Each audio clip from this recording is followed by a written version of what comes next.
So hello gamers and welcome to the top 20 Roblox games for April of 2025. This list is filled with absolute banger games and you're going to want to watch until the end. And thank you guys for all the support on part 1 and all of the comments because I got hundreds of comments, I played so many games, and these are my top 20 for this month. So yeah, subscribe and let's get into it. At number 20, we have a game called Neon Knights, and this is a top-down game where you actually have quite a bit of combat. There is a bit of jank to it, and it has a kind of cringe anime aesthetic, so some people may like that, some people won't like that. But I think the game is overall worth checking out because the aesthetic is really good, and I love the top-down camera. It's pretty rare for a Roblox game to have that. At number 19, we have Take and Hold, and this is a noobs versus dummies game that's in third person, and there's a bunch of different classes, a lot like TF2 or something of that nature. It's really fun because there's medic classes and assault classes and sniper classes, and you work together to complete objectives on a pretty large map, and it's really fun. Might be fun if you can get like a squad of people together and really lock in. At number 18, we have a game called Twisted, and this is a game where you hunt down tornadoes and other natural disasters. This game is 1000% not my cup of tea, but I got a lot of comments about it, and it's pretty cool because you can either chase down storms or you can measure them and get metrics on the wind speed or whatever, and it's also got a pretty nice open world, but let me just say the performance is terrible. You're gonna get like 30 FPS, but it's gonna be cool. At number 17, we have a game with this name. I'm not going to say it. It's The Idol. I don't want to say that. I don't want to get canceled if I say it wrong. But this is a crazy combination of like a Nextbot game and Pac-Man. You run around picking up Luigi idols and then a PNG chases you around. And it's honestly pretty fun. I actually really like this game. Your camera and your cursor start to get thrown off if the PNG gets too close to you. So it can get quite intense. Next up, we have a game called Project Stardust, and this is a space combat game where you can play as the UNSC from Halo. You can use ships from Dune. You can use ships from Star Wars. I'm not sure how the copyright works on all of that, but the ships are cool. I'm not gonna lie. I understand why people like it. It's basically War Thunder, but you play as Star Wars ships. So like that's pretty cool, you know?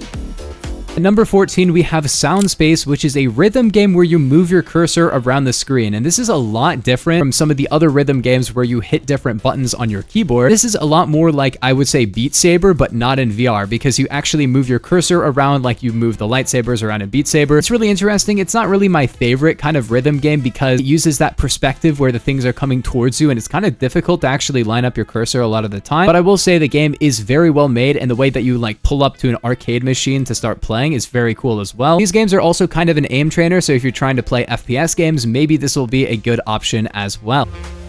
At number 13, we have Project Delta. Now, this is a very, very popular extraction game. It definitely has quite a bit of FPS elements, but you do not start with a pistol like you do in State of Anarchy. And if you don't know what State of Anarchy is, go watch my video on it. It's on my channel. That game puts a lot more on the FPS element, less on crafting and stuff. This game has crafting, and you're not always going to have a gun, so you might have to use a knife, which is kind of fun. If you like the idea of dying and losing all of your stuff and the game being very intense, this is definitely for you, but if you don't like that, don't play this game. If you die in this game, you lose everything you had, so keep that in mind. At number 12, we have Something Evil Will Happen, and this is a natural disaster survival type game. I really like the movement with this. You get stamina and you can sprint, but you also can kill other players, which is really fun. So instead of kind of just hanging out with other people like you do in natural disaster survival, you can either use items to save yourself from dying, or you can just try to kill everybody, and that's what I kind of like to do. Definitely shakes up the natural disaster survival type of format, and I think the game is really good. I'm not gonna lie. Might be even more fun than natural disaster survival simply because you can kill people, and I love kill. At number 11, we have Depth Spelunking. That's so hard to say, dude. Try to say that name 3 times fast. It's actually difficult, dude. Anyway, this is a game where you get on an elevator and you descend into essentially the back rooms type deal, where you have to perform different tasks, and the number of tasks increase as well as the number of entities the lower you go down. So in a way, it's kind of like a new twist on a Lethal Company type of game. And the game can be pretty funny, and I love how your flashlight is literally just a flashlight on your shoulder that you turn on for some reason. It's just like taped there, I guess. At number 10, we have a game called Karting League, and this is essentially Mario Kart on Roblox. Just like Mario Kart, you get items from mystery boxes, and you can drift boost as well. And while the game is nowhere near as good as actual Mario Kart, obviously the karts do not handle nearly as well. You gotta remember, a lot of people don't have a Nintendo Switch or a GameCube or a Wii or whatever, so this being on Roblox is a very fun alternative. And I'm not gonna lie, the game is pretty well made. It's not the best game ever, but it is really fun that you stay in your kart even in the lobby, so you can just drive around in the lobby as well. At number 9, I was going to have a different game, but that game got exposed, so I'm not going to put that there. And instead, I'll put Polygons, because Polygons, you always got to play Polygons. Please go play Polygons. It's an awesome game. The game is so dead, but I want other people to play with, so please...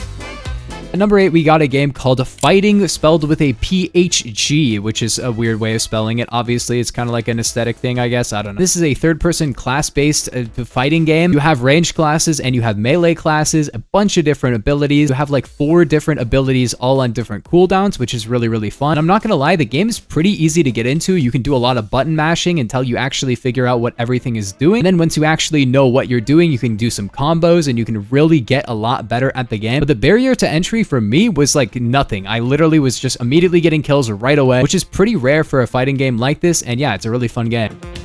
At number 7, we have a game that I'm going to have to replay just a tiny amount of the gameplay because the FPS is so inconsistent. And it could be because I'm using an FPS unlocker, I don't know. But I had to put this on the list anyway, even if the FPS is terrible, because this is Doomspire Portal, which is to say Doomspire Brick Battle, but you have a portal gun. No, I'm not kidding. This is on Roblox. You have a portal gun. It works. You can shoot people through it. You can see through it. That's probably why the FPS is so bad. But I had to put it on the list anyway because, yeah, it's a pretty cool concept. And when it is working, which I don't know why it wasn't working, it's good. Like, it's really, really fun. I played it years ago and it worked a lot better then. I don't know what's going on with it now. Hopefully it works for you because it's fun. Number 6, we have a game called, and this is essentially Roblox Dark Souls a little bit. It's a little bit different, but a lot of fighting, but also a lot of more chill stuff where you can kind of farm up different materials. You get an axe and you can cut down trees and stuff. I'm not gonna lie, the art style is really, really good. The UI looks amazing. I really like how the UI looks, and it doesn't really feel that much like Roblox, and there's just a bunch of different stuff you can do. At number 5, we have one of the most requested games I've ever gotten, which is Pizza Game, and I might have to make a full video on this or something. Let me know in the comments if I should make a full video on this game, but it's a roguelike FPS. It has a really great aesthetic. Like, it just looks really, really nice for Roblox. And the gunplay is also pretty cool. You have essentially a default weapon, and then you can go around and pick up different weapons that you get very limited ammo with. You don't have a lot of health in the game. Definitely one of those games that is designed to be hardcore, which is kind of funny because a lot of people in Roblox are not very good at games, so I low-key kind of respect when people make like really tough games on this platform.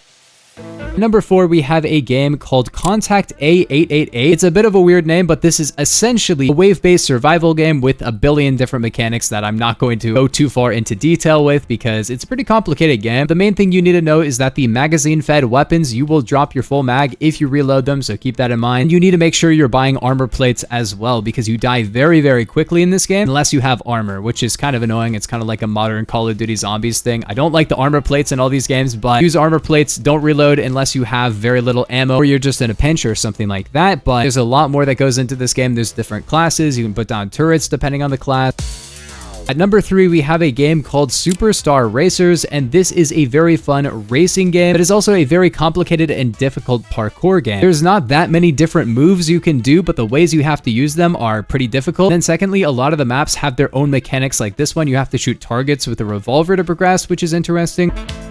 At number 2, we have a game that I've gotten a trillion comments on. Okay, you know, like probably literally 1,000 comments on, and that is Deadline. Deadline is a very tactical, very slow-paced FPS game with very, very fast time to kill, tons of recoil. You have to shift to steady a lot of your weapons.